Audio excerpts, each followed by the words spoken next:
Today's Wednesday, April 15th, 2020, and this is the Elevator Radio Show podcast.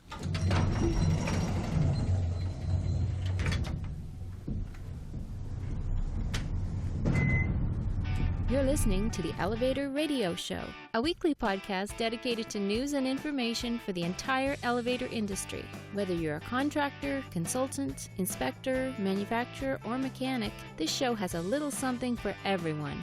In addition to covering our industry's latest news stories, we also take a look at the various elevator-related items for sale on eBay. Someone's trash is another's treasure. So sit back, grab a cup of coffee, and enjoy the show. Thanks for listening. Hey everybody, this is Tom Seibert. It is good to be here this Wednesday, April 15th. It is tax day, and for most of us, don't have to worry about it because most states and the federal government have pushed that tax filing deadline to June something. That's probably June 15th, I imagine. But just as a reminder, if you ever make estimated taxes, your 1040-ES, your quarterly taxes, because you may not collect enough in your weekly paycheck, or you might have income that you might not declare. Remember, the government wants that money probably quicker than anything because they need it, and your state may not have waived the requirement for the deadline, or may not have extended the deadline for the estimated taxes that need to be paid on money you have not yet made yet. So anyway, redundant, I know, I completely understand. So, but it is, that's number one. Number two, it's good to be here. I do struggle every night before the show since I started back up again, just thinking in some ways how insignificant the news that I share on this program is compared to what's going on in the real world, and what's going on in your lives, what you all are dealing with and trying to get through. And so for that reason, I when I start looking for information, I realize, or news articles, I realize, like, man, is this really that important compared to people that aren't getting a paycheck, or their hours have been reduced, or they have family members who are infected with COVID-19, or just a variety of things. And I do realize that. So I don't mean to make light of the news that I cover on the show today.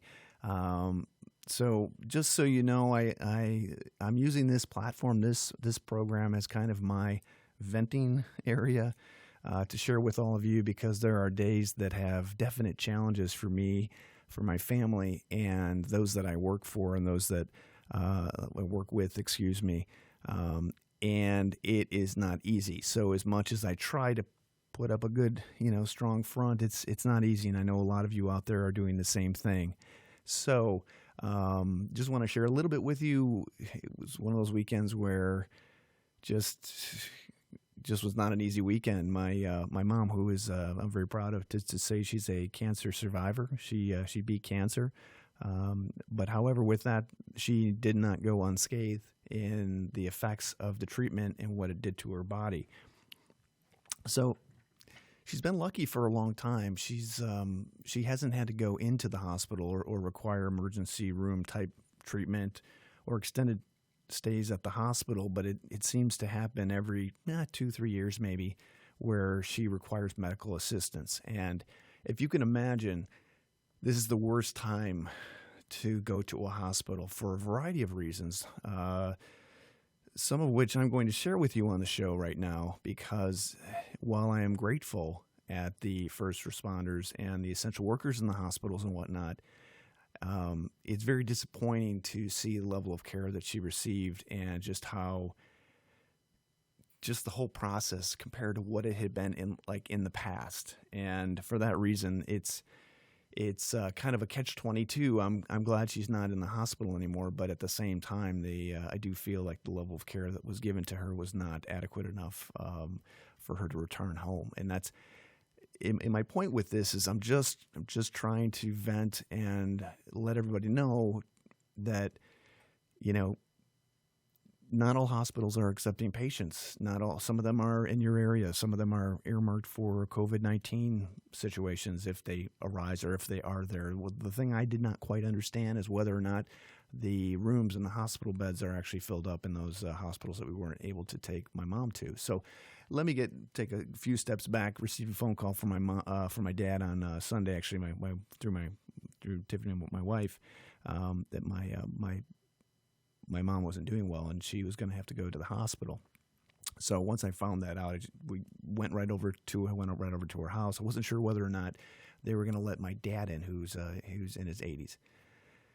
So anyway, I was like prepared, drove them to the hospital, stopped in the ER, and this was after trying to get a hold of her doctor, who at the time, it was the weekend, it's Sunday, it's Easter, literally didn't get back to us very quickly. Obviously for good reason, not good reason, but for reasons that it's a Sunday, and so that was just the reality. So we were able to get a hold of one of our older doctors who helped us in navigating which hospital she should be taken to, because the one that she normally goes to was closed as a COVID-19 hospital only. So anyway, took them to the hospital. We pulled up in the emergency room entrance. Everybody got out of the car, went right into the emergency room entrance, was greeted by a security guard, two nurses who basically asked if any of us had been traveling to China, gave us masks, took our temperature, and if we exhibited any signs of COVID-19. At that point, they allowed my dad to go in, put masks on, said only one person per person that was going into the hospital, and that was it. So went back in the car, parked it, couldn't go into the hospital. It was cold, and I did not bring a jacket, so I ended up having to get a ride from my wife, I was lucky enough to come pick me up and parked the car. I was able to get the keys back into my dad. I was all good. Took about, 4 or 5 hours to get my mom admitted. Hospital has a policy where they're not allowing, visitors in. And the problem with that is that, when anybody goes into the hospital or is admitted, they're under some type of duress. Obviously, they can't always think for themselves in terms of, cognitive ability. And just based on experience, when my mom goes in, it's not easy. It's like literally, it's like you got to advocate for her, and you should do that for anybody who's in the hospital. And not having somebody there or being able to check on her was a freaking nightmare. I mean, it was like literally like, oh my God, she's going into the hospital. That we're not going to be able to even figure out how she is doing. So the next morning, I was able to reach her doctor and talk to him and just let him know that, listen, I need your help at this point. I need you to be her advocate. I need you to be the person who keeps track of as much as possible, because in the hospital, you got quite a few doctors, you got nurses, you got just a bunch of people doing a bunch of things, and the communication level is not always there. And I'm not trying to take anything away from hospitals and nurses and doctors. I think they're all very valuable, very good people. They do their best. They're trying to make everybody healthy. But at the end of the day, they don't always communicate with each other, which is huge, because, we know how my mom is. We know what she needs.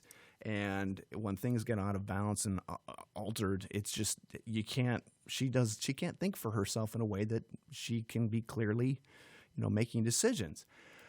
So she spent the night Sunday in the hospital. Come Monday morning, let's see here. It was yesterday, geez. So come Monday morning or Tuesday morning, so she spent Monday in there and then was released on Tuesday. Okay, so doctors felt she was good enough to go home, but she was not cognitively good enough to go home, if that makes sense. Still in obvious pain, had not eaten since Sunday morning. And in the past, what has happened, and this is how I can compare and contrast based on previous, time she's been in the hospital, and this one was when she's in the situation that she was in. She's usually given, a NG tube to help settle her stomach and drain, what's ever building up in that. And then it's usually a progressive process where when nothing's draining, she's good. And then they introduce clear liquids. And then it's a slow process where she gets to the point where she can eat again. In this situation, she literally was just kicked out of the hospital like a day after being in it. And the reason for that, and it may or may not be valid, I don't know, was that they just didn't want her in a hospital that could have COVID-19 in it, which, again, I do appreciate. But she wasn't sent home with instructions, with discharge papers. She wasn't sent home with some kind of care guide. There was nothing arranged for her to actually get, a nurse visit or a wellness visit or anything. And had my wonderful wife Tiffany, and had my dad not been there, God only knows what would have happened, for one, and then two, my dad, who is a wonderful human being, I love him to death. He's old. He's in his 80s. He's not able to care or provide the same kind of care that a nurse might be able to give in a hospital. And I just want to say that we have to be there for each other and look out for each other. And I know we do that, but at the same time, your family is the most important thing you're ever going to have. So make sure you're checking on them. You're making sure that they have what they need to get through the day. They got food, they got toilet paper. Because if there's an issue or there's a good chance you're going to go to a hospital, and you're not going to get that level of care for whatever reason, because we can't see, we couldn't go in, not a big deal, in terms of trying to point fingers. But the reality is, I don't think my mom should have been released when she was. She was released way early, and she's at home. And my wonderful wife, who I love with my whole heart, is one of the most caring and compassionate people that I've ever seen care for a person or our children before. And I'm amazed at just how loving she is towards my parents, towards my kids. And I can only say that if there were anybody in the world that I would want to take care of me, it would be her in a heartbeat. She is such a kind heart and a loving heart. And she was there for my mom yesterday afternoon. She went over, got groceries for him. I went there in the evening, brought dinner. And she's going to go over there this morning. And I just hope that my mom slept through the night halfway decently. But it's just a tough, stressful thing to go through without having any kind of advice or information or care or instructions on really what to do at this point. And we're going to do it. There are far worse situations to be in. And again, I understand. I don't want my parents in a COVID-19, hospital if there's a chance of them getting it. I don't want that. I understand that. But at the same time, you think a hospital of all places should be able to kind of keep tabs and sanitize to the level that needs to be there in order to make sure everybody's healthy and safe. So my whole moral to the story here is twofold.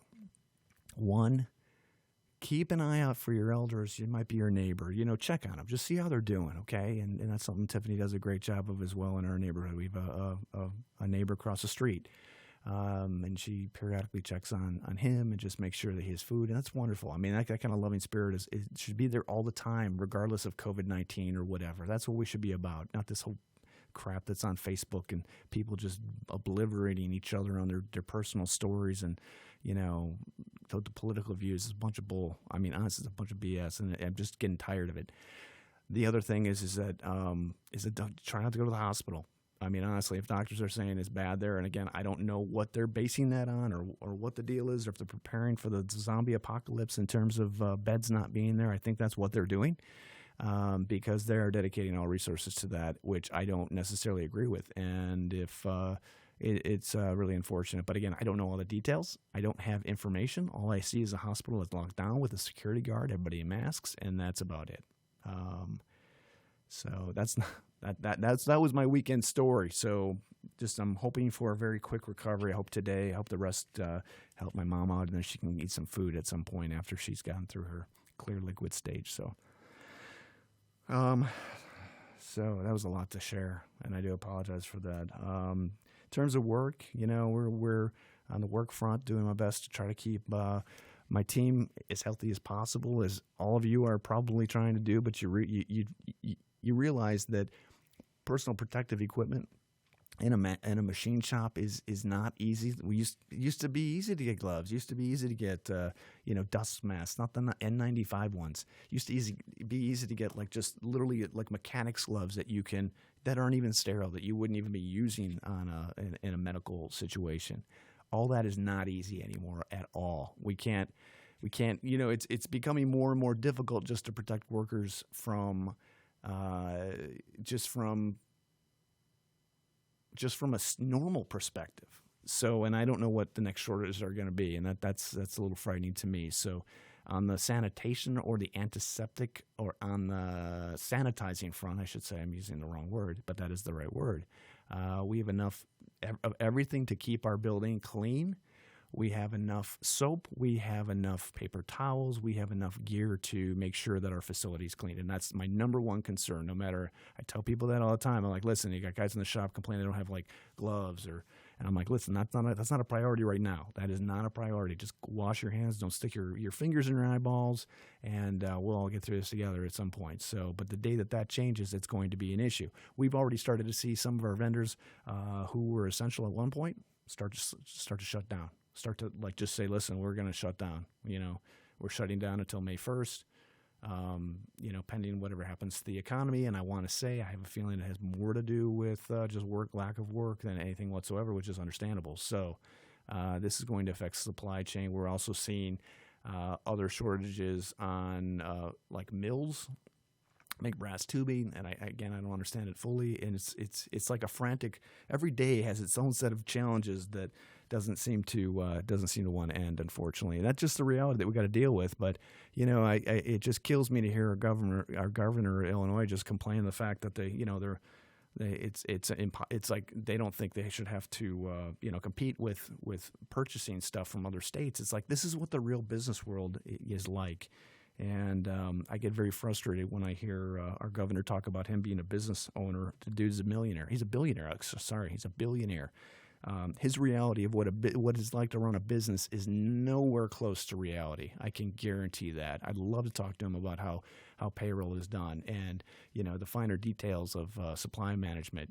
So this is a reality check for everybody. And the problem is that when it's all said and done, the taxes and the whatever you want to call it, either taxes or fees associated with paying for all of this back, we're all going to foot the bill for this. We are all going to be paying for those $10 masks that our state's buying. We're never going to see the end of this whole thing. And it's like, I just racked my brain about it. And it's just frustrating. It's just really frustrating. So anyway, we do the best we can. That's all we can do. And this is my other advice to you before I get into the news is this, okay? I learned a little while ago that no matter how bad your situation may be or how bad you may think your situation may be, it's probably not as bad as somebody else's. Not that it makes it any better or any worse, but how you have thought of your situation and the hardships you are enduring right now very easily becomes your reality. And that's that. And it's still hard. Doesn't make it any easier because there are things that we can't control, but there are things we can. So figure out what those things are that you can control and control them, okay? Do that. And I'm here for you. And I, like I said before in my previous shows, I got lots of older friends in this industry, and I do not want anybody to get sick or get infected with COVID-19. I do not. So make sure you're washing your hands. Take the proper steps to prevent yourself or minimize being in a location that you shouldn't be. And ask for help when you need help. Okay, so that's all I have to say on all of that good stuff. I wish I could say it felt good to get that off my chest, but it doesn't really feel good to get that off my chest. So there's another reality, and we'll just do the best we can, like everybody else here, and see what happens. Okay. Realize also the intro for the show is old. I've got to change that. We don't do eBay. And if anybody's asking, like, what does that eBay reference? It's when we first did the show, part of the show, the second half of the show was looking up elevator parts that were listed on eBay and then sharing them with everybody. So I don't know why. It was kind of fun to do. It's like a hobby of mine, but we're not doing that anymore. So I will find the updated intro somewhere. We had a software update, and that kind of messed up where all of our files were at. So, anyway, let's get into the news of the week, and we should have you out of here in no time. All right. So, first news article of the week. You gotta love humankind. I know humankind is not always like this, and unfortunately, you hear the good and the bad. This is the bad. Video appears to show man spitting on elevator buttons in a Vancouver condo. Yeah, that's pretty much disgusting. I don't know why somebody would actually do that. But it does happen. I think we just need to go into life thinking that everybody's spitting on everything, right? That'd make it a little bit easier. Next time you ride an elevator, just imagine that people are smearing all their yucky germs on everything they can locate.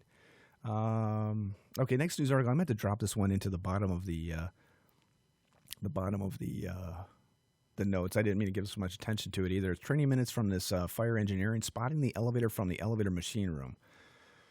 Some of the advice that's in here is a little scary from a firefighter's perspective, and I would I would be very concerned. I mean, in terms of if you watch this video and you listen to what this guy's doing, you're like, holy crap, wow, might be cardboard over a vent that goes into the hoistway. Is that what happens? I don't know. It's a little concerning. So, and the worst part is it's public knowledge, or it's public, so it's not even behind some firewall or protected against some type of industry. Where only firefighters can see it. The world can see this now. So, like, literally, this guy's showing you how to break into an elevator with a drop key. Not in this video, but in other videos, I'm sure. Maybe not. I would assume, because I've seen them before like that. So, just a little scary. We don't want that much information out there. But I guess those people in the world that want to do stupid things, I call them dinosaur food. Because back in the dinosaur days, these would be the people that just weren't smart enough or weren't fast enough to get away from the dinosaurs, and that would be what would be eaten, like as a snack. So dinosaur food, people that do stupid things that just literally, you scratch your head, go, how are you walking on this earth, or how could you be this old and still have these kind of ideas? So that's what I think of those people.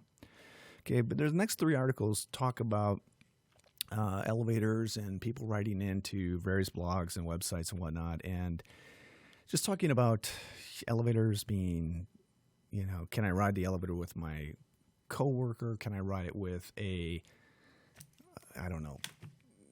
with my neighbor? Stuff like that. So the reality is that you don't always have 6 feet inside of an elevator. If you take a look at elevatorradioshow.com and you go to the blog post, there's a photo that I shared that shows, and this is my idea initially. I was just wondering how long it was going to take before you saw, and if you look at the video again here, I was wondering how long it was going to take before you started to see stickers. These freaking stickers on the floor. It says, please stand here, please stand here. You see them in the grocery stores.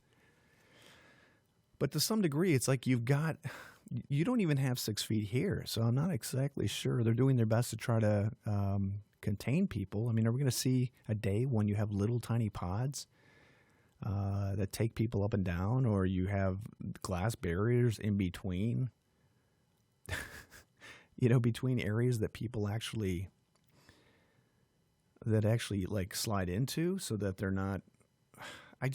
At what point do we just know that our body, I just don't know how much crazier this can be in terms of isolation. And again, I'm not taking any of this lightly, because this scares me just as much as it scares most of you, but there's only certain things you can do to make sure you're not getting this thing.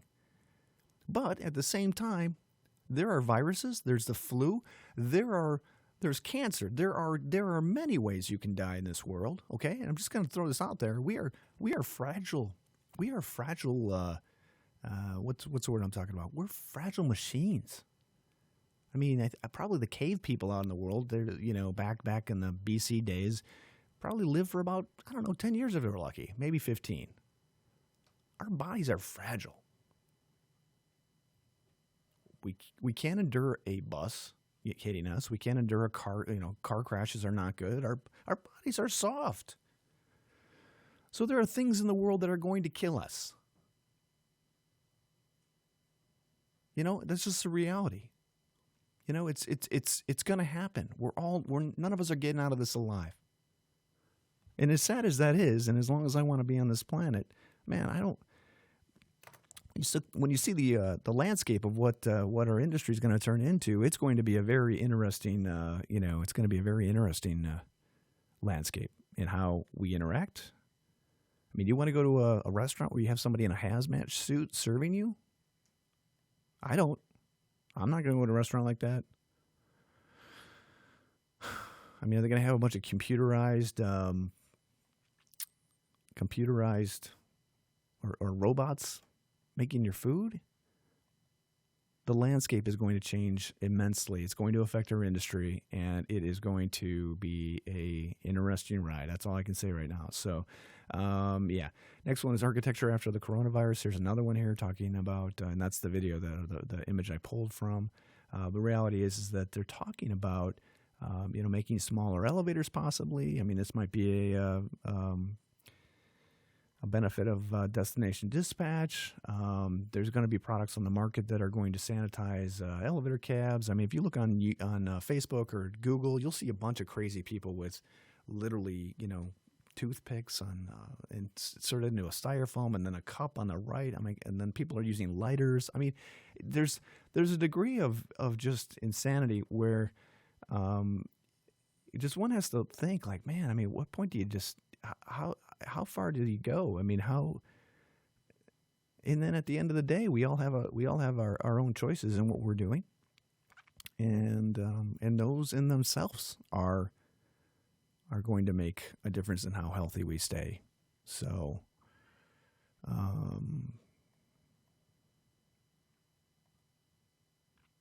yeah. I don't know. I just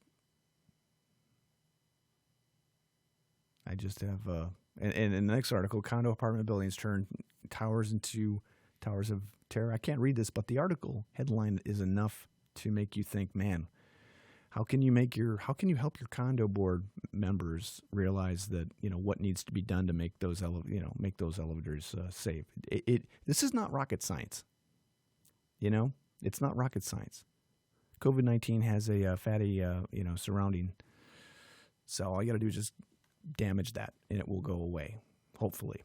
So I hear. So I understand. Towers of fear. I mean, it's just like literally it's crazy. But I do not want to think in our industry that we're gonna have to worry about the literally the fear that people are gonna have in riding in an elevator, because it's not. They might think it's got germs and whatnot. So anyway, I don't know. Read all that. We'll see what comes out of this in the future. And it's just like I don't know when it's going to get better or what's going to happen, but there will definitely be changes, and it's going to be tough on the code committee. And the code committee's out there and trying to figure out like, okay, well, if we put this in there, it's not code compliant or it's not safe or whatever. So it's going to be difficult on them to figure out and navigate what steps are going to need to be taken to ensure that the general riding public is safe. And I don't know necessarily if that's even something they can do. I mean, when we have trouble, with maintenance to begin with, how are you going to enforce or request or and I mean, I guess that comes from the building owner. It doesn't need to be a code related issue, to be honest with you, or a code required change. But I think what's going to have happen is you're going to have the presence of sanitation or sanitizing or knowing your elevator is safe, and that if it's going to require cleaners to do a much better job at what they're doing, bottom line. Okay, next news article, MTA loses suit against hotel developer over elevator construction at Rector Street Station in New York. Okay, I read through this like 3 times. I have no idea what they're talking about. I have no clue.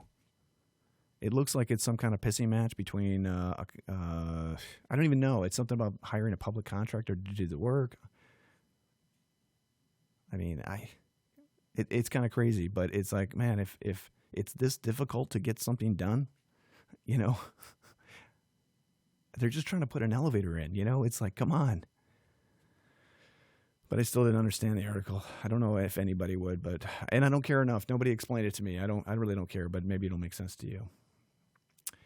And this is part of the issue I have with media. And I got to tell you that in the last 2 weeks of doing the show, the number of these news websites that have all of these ads that like just basically plug them up like a stuck toilet.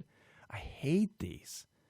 Man, it's been a while since I've actually been in the space of like looking up news articles, but I feel like they're all tied together in I mean, come on, earwax causes memory loss. I mean, it's like, God, man, if this is like stuff. Anyway, the reality is the reality for this story link was Fox 44 and Siouxland News update trial date set for Sioux City woman injured in elevator accident. And the reality was, is the first time they reported it was that she won the lawsuit, and they haven't changed like the page link yet, so you can actually see it in the notes. It's just like, I just wanted them to get right. It's like the media is not what it used to be, unfortunately, and I wish we could go back to a better time, and unfortunately, I don't think we'll ever get there. So, okay, next news article. There were a couple of these, those elevator reports, like buy for $500. You can see what the economy is going to be like, or where the market's going to be for elevators across the world, and this is one of them. And I don't know if this is actually even true anymore, to be honest with you, because the title is "Smart Elevators Market to Witness Huge Growth by 2025." And it's basically referencing ThyssenKrupp, Otis Elevator, Coney and Schindler.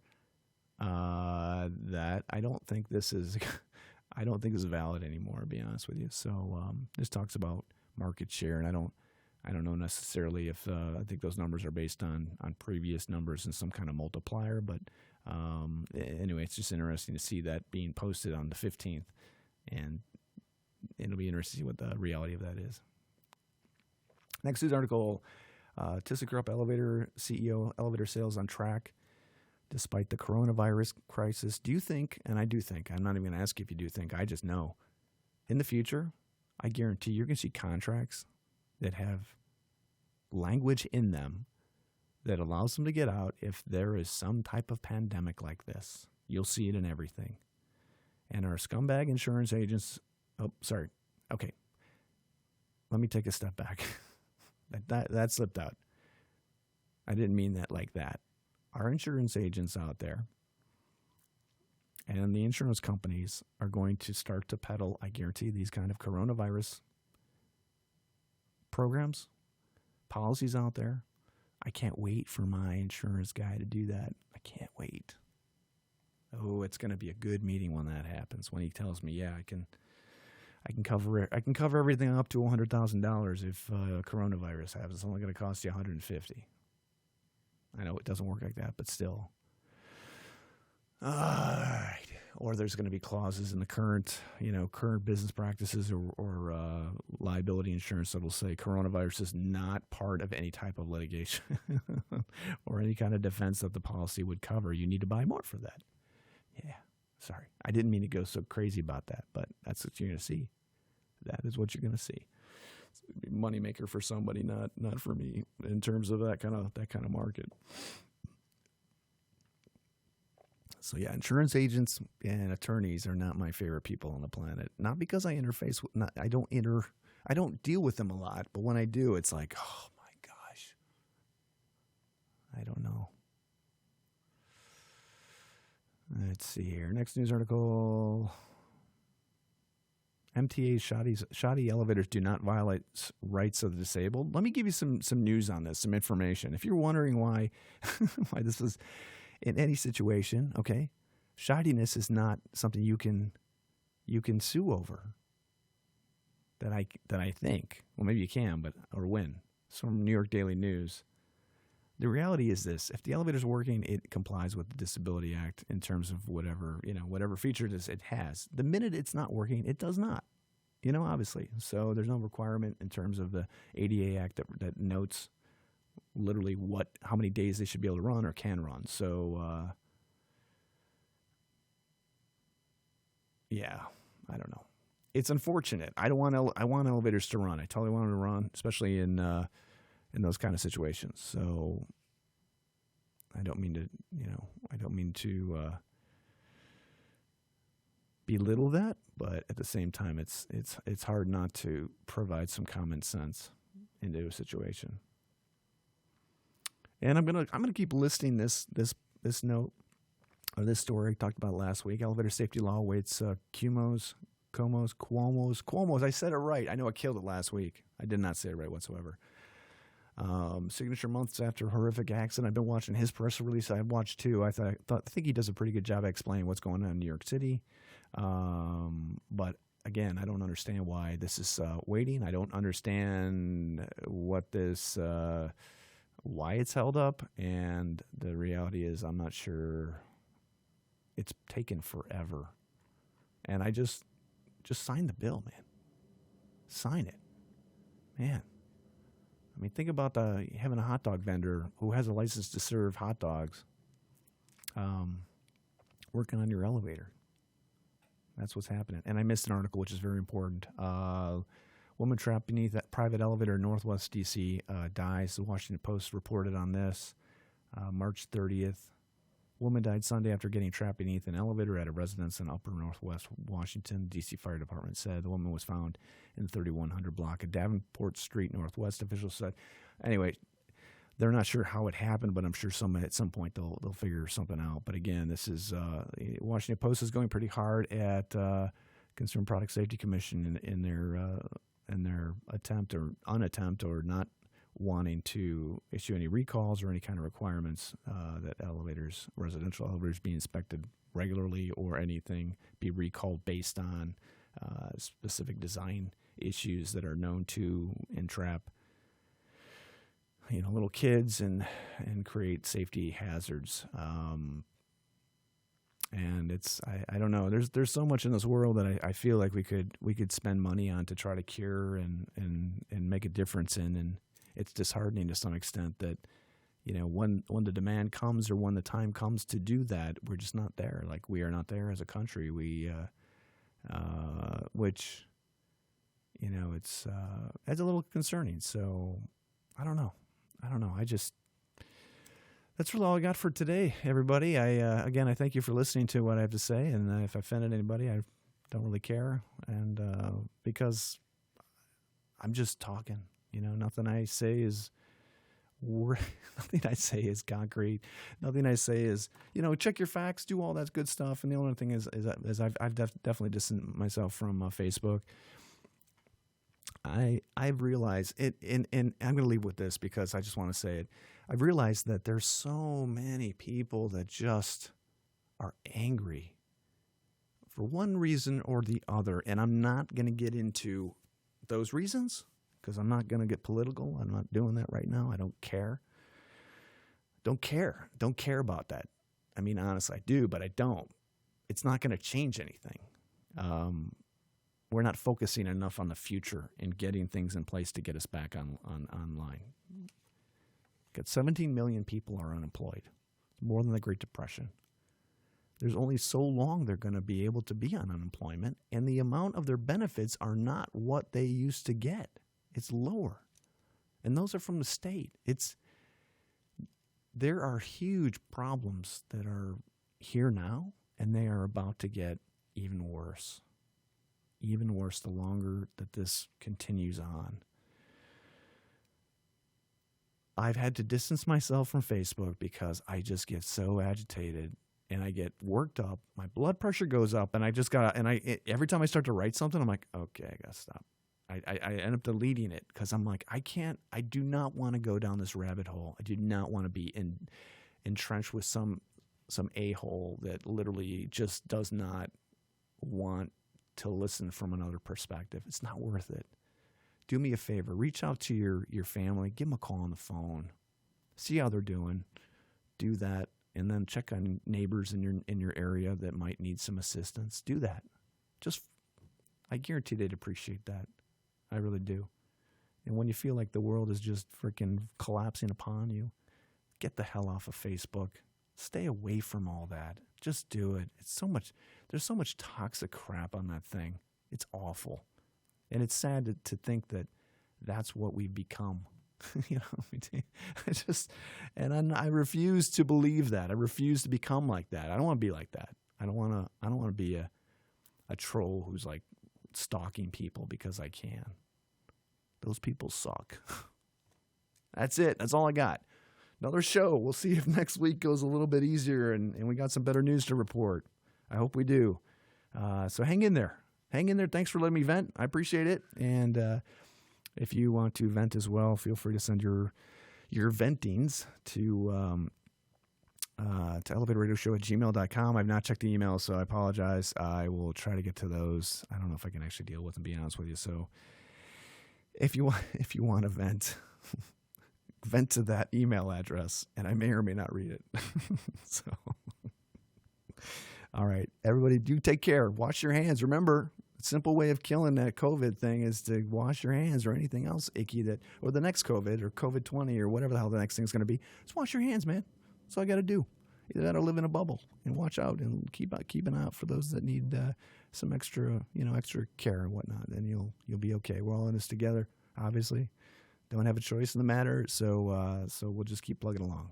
Take care. We'll talk to you next week, everybody. Bye-bye.